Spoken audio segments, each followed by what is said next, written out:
বিজ্ঞানীরা পবিত্র কুরআনের আয়াতকে আবারও প্রমাণিত করলেন। ঢাকা, বাংলাদেশ, ভারত, পাকিস্তান সহ কিয়ামতের পূর্বে পৃথিবী পানির নিচে চলে যাবে। কুরআনের ভবিষ্যৎবাণী বিজ্ঞান দ্বারা প্রমাণিত হয়েছে, যা জানলে আপনি অবাক হয়ে যাবেন।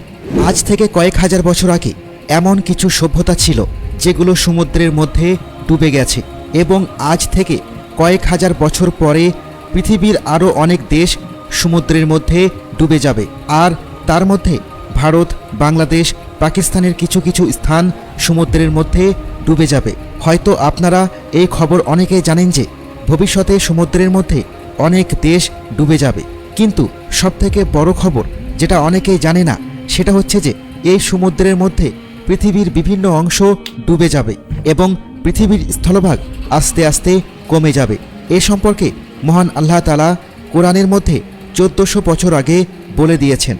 আজকে আমরা বিজ্ঞানকে সামনে রেখে পৃথিবীর ভবিষ্যৎ অবস্থা কি হতে পারে তা কোরআনের দুটি আয়াতকে সামনে রেখে আলোচনা করব। তো ভবিষ্যতে কি সত্যিই পৃথিবীর অনেক স্থান ডুবে যেতে পারে এবং কোন কোন স্থান ডুবে যেতে পারে, এই নিয়ে আজকে আমাদের আয়োজন। গ্রিসের শহরে 5000 বছর পুরানো একটি পুরা শহর সমুদ্রের মধ্যে ডুবে রয়েছে। এরকমভাবে আটলান্টিস থেকে শুরু করে পৃথিবীর বিভিন্ন সভ্যতা আজ পানির মধ্যে ডুবে আছে।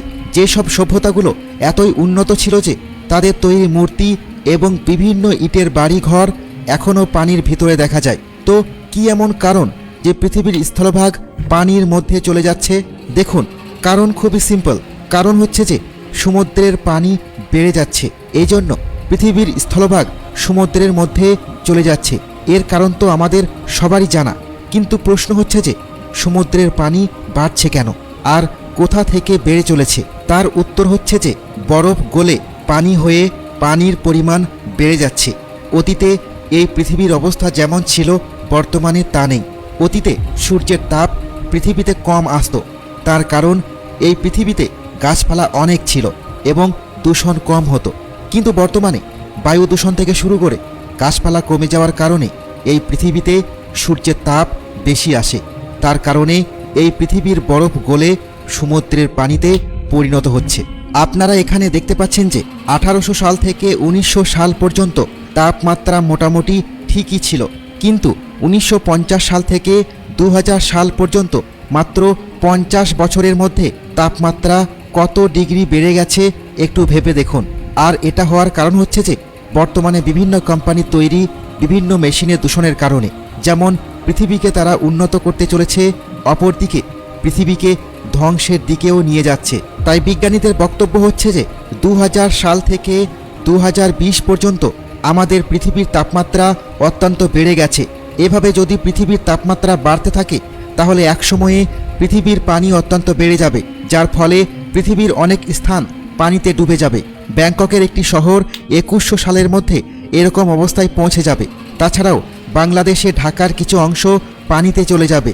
এছাড়াও আজারবাইনের কিছু অংশ পানির ভিতরে চলে যেতে পারে। সমুদ্রের কাছাকাছি থাকা কিংবা সমুদ্রের থেকে কিছুটা উঁচু যেসব স্থান রয়েছে সেগুলো সমুদ্রের মধ্যে ডুবে যাবে। 2100 সালের মধ্যে পৃথিবীর আরও বিভিন্ন দেশের বিভিন্ন স্থান সমুদ্রের মধ্যে ডুবে যাবে। বিজ্ঞানীদের দাবি হচ্ছে যে আর 80 বছর পরে সমুদ্রের লেভেল 2.5 মিটার পর্যন্ত বেড়ে যাবে। বিজ্ঞানীদের গবেষণা অনুযায়ী মানুষ যেভাবে আবহাওয়া দূষণ করে চলেছে, 5000 বছরের মধ্যে বাংলাদেশ সহ পশ্চিমবঙ্গের কিছু অংশ পানিতে ডুবে যাবে। এছাড়াও ভারতেরও কিছু অংশ পানির ভিতরে চলে যাবে। সমুদ্রের কাছাকাছি থাকা প্রায় অনেক শহর পানির মধ্যে ডুবে যাবে। চেন্নাই, কেরালা ইত্যাদি রাজ্যের কিছু কিছু অংশ পানির মধ্যে ডুবে যাবে। গুজরাট একটি আইল্যান্ডের মতো হয়ে যাবে, ভারত থেকে ছিন্ন হয়ে যাবে। পাকিস্তানেরও কিছু অংশ পানির মধ্যে ডুবে যাবে। এক কথায় যদি বলা যায় তাহলে হবে যে সমুদ্রের কাছাকাছি থাকা যেসব অঞ্চল রয়েছে তার কিছু কিছু অংশ পানিতে ডুবে যাবে। এটা তো হচ্ছে বিজ্ঞানের বক্তব্য। বিজ্ঞানীরা গবেষণা করে যেটা পেয়েছে সেটা আপনাদেরকে জানালাম। এখন এটা সত্য হতেও পারে, আবার নাও হতে পারে, আল্লাহ তাআলা ভালো জানেন। তবে পবিত্র কুরআন থেকে আপনাদেরকে দেখাবো পৃথিবীর স্থলভাগকে আল্লাহ তাআলা সংকুচিত করেন। সেই সম্পর্কে কুরআনে 2 জায়গায় বলেছেন। এবার সেই আয়াতগুলোকে দেখায়। মহান আল্লাহ তাআলা বলেছেন, বরং আমি তাদেরকে ও তাদের পূর্বপুরুষদেরকে উপভোগ করতে দিয়েছিলাম, উপরন্তু তাদের হায়াতও দীর্ঘ হয়েছিল। তারা কি দেখে না যে আমি চতুর্দিক থেকে তাদের দেশকে সংকুচিত করে দিচ্ছি, তবুও কি তারা জয়ী হবে? সূরা আল আম্বিয়া আয়াত ৪৪। এই আয়াতে কয়েকটি কথা বলা হয়েছে এবং বিভিন্ন তাফসিরে বিভিন্ন রকম কথা বলা হয়েছে। আপনাদেরকে আমি কয়েকটি তাফসিরের বক্তব্য জানাচ্ছি। কিছু কিছু তাফসিরে বলা হয়েছে যে পৃথিবীকে বা দেশকে বা জমিনকে সংকুচিত করার মানে হচ্ছে ইসলামের প্রসার ঘটা এবং কুফরি বা বাতিলের সংকুচিত হওয়াকে বোঝানো হয়েছে। তবে অনেকেই বলেন যে এই আয়াতে যখন প্রথম অংশে বলা হয়েছে যে আমাদের পূর্বপুরুষদেরকে অনেক কিছু ভোগ করতে দেওয়া হয়েছিল, কিন্তু পরবর্তীতে তোমাদের দেশকে সংকুচিত করে দেওয়া হচ্ছে এবং পূর্বের মানুষদের অনেক দীর্ঘ আয়ু ছিল, তো তাদের আয়ু বেশি হওয়ার কারণ হতে পারে পরিবেশ ও আবহাওয়া দূষণ কম থাকা এবং পৃথিবীর অনেক স্থান ভোগ করার মানে হচ্ছে পৃথিবীর বেশি বেশি স্থান ছিল।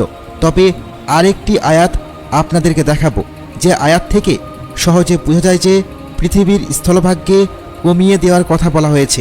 মহান আল্লাহ তাআলা বলেন, তারা কি দেখে না আমি জমিনকে চতুর্দিক থেকে সংকীর্ণ করে আনছি, আর আল্লাহই হুকুম করেন এবং তার হুকুম প্রত্যাখ্যান করার কেউই নেই এবং তিনি দ্রুত হিসাব গ্রহণকারী।